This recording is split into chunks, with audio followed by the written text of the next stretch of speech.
Hey guys, it's Natalia and welcome back to my channel.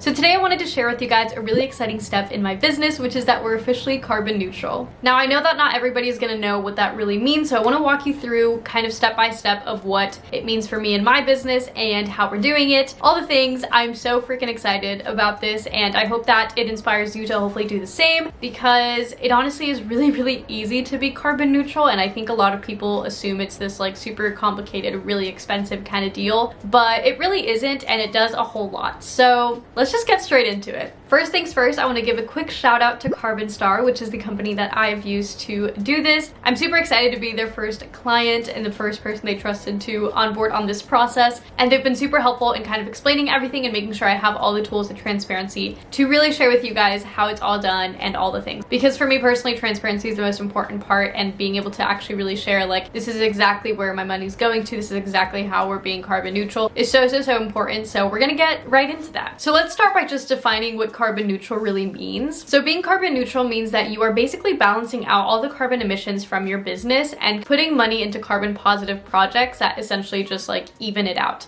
So in a very general example, say you like drive 10 miles a day or whatever, and the equivalent of like whatever the emissions is from that to being a positive emission would be like planting a tree, then you would do that. And then if you drive like 20 miles, it would be 2 trees or whatever it is. It's basically just finding projects that will balance out the emissions so that it's at a net zero. And to be honest, like I said earlier, it's actually really easy to be carbon neutral, and I don't think there's any need to wait till like 2030 or 2050 like so many people say. We can just start right now. So the best way to really be carbon neutral is A, to compensate for the emissions, balance them out, invest in some carbon positive projects, and also reduce your overall emissions, which is a huge part of it that I don't think gets talked about as much, but we'll also get into that. So through Carbon Star, we were able to estimate roughly how many carbon emissions my business has, which in all honesty, my business doesn't have a whole lot because I run it by myself in my house, not a whole lot going on. It isn't this huge corporation or anything, but I do travel quite a bit. So obviously those flights back and forth do add up. And we roughly estimated that I produce about 34 tons per year within my business. And that's broken down into 3 different scopes, scope 1, 2, and 3. Scope 1 includes company vehicles, company facilities, which is my personal car and my house. Scope 2 is all my purchased electricity, which again is basically just within my house. And scope 3 is kind of the bigger picture, which is like my flights, my waste, my input, that kind of stuff. So after we figured out that I produce about 34 tons a year, we're gonna balance that out by paying to destroy about 34 tons of greenhouse gases. And the ones that we're specifically targeting are chlorofluorocarbons, which are so much worse than carbon dioxide, so it's better to be taking those out of the atmosphere. So if you're wondering what that really means, how we're doing that, because it's easy to be like, oh yeah, let's just pay to destroy it, but I'm gonna share with you guys exactly how I'm paying to do that. So if you've ever been to like the rooftop of a building, a lot of times they have these big kind of like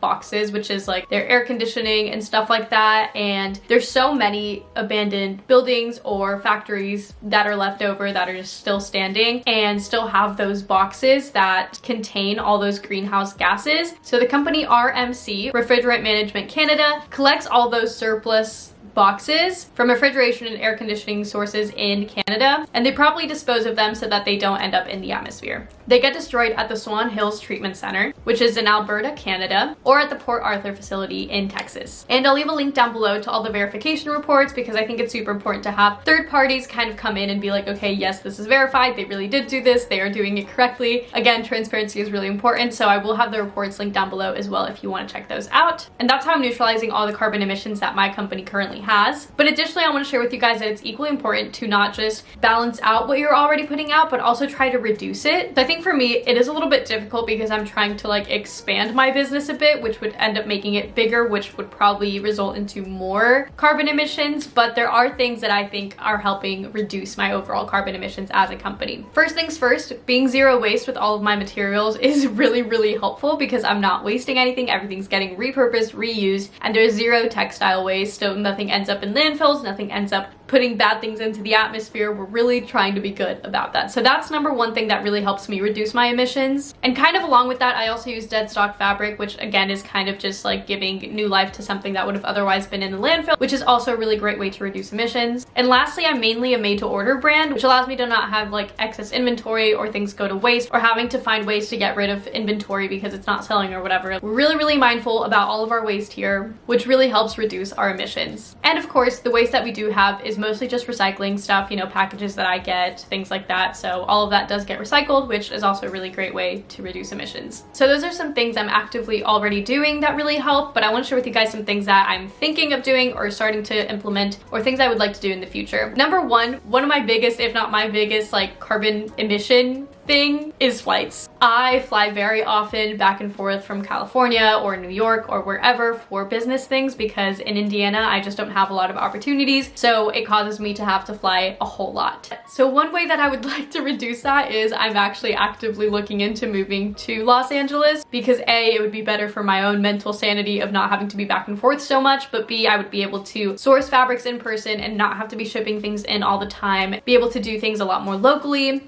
and not have to be flying back and forth so much to be in a hub. So that's one way that I'm hopefully trying to reduce that aspect of my business. And then of course, as my business grows and if I end up with new facilities and a studio space that isn't within my house, I will try to make sure that everything is as energy efficient as possible, LED lights, all that type of stuff, to really be mindful. Because obviously, like, I do use very heavy machinery. I do have to have them on and running all the time, and it does consume a lot of energy. So trying to find a space that is energy efficient is something that I would really like to do in the future. And of course, if I start working with manufacturers in the future, I would also want to make sure that they're doing their best to be as sustainable as possible and being energy efficient and mindful of their waste and all the things. So those are kind of the bigger picture things that I'm looking into to continue to reduce my carbon emissions and continue to be better about running my business. If you guys want to do the same for your business, I will leave a link to Carbon Star down below so you guys can check them out. They're so wonderful to work with, and I'm just super excited to be able to be an officially carbon neutral business. And I'll also leave a link to my sustainability page on my brand website so you guys can kind of read more in depth about everything I explained, and you can click on the verification reports and all the things so that you guys can also get a bigger picture of everything. And if you are a sustainable business owner, let me know what you guys are doing to reduce your emissions. I'd love to hear any fun sustainable habits that you guys have, things that others might not think of in terms of reducing your waste or reusing stuff. I'd love to hear what you guys do. And yeah, I'm so excited for this step in my business, and I hope that you guys are as well. As always, it's really important to keep up with sustainability and trying to be better and finding new ways to improve. I think that we are never done learning as humans, and I think that constantly we will find new things that we can add and change and improve on, and this is just one of the big ones that I'm really excited to finally have. So that is it for today's video. I will leave all the links down below that I mentioned, so don't forget to check those out, and I will see you guys in the next one. Bye!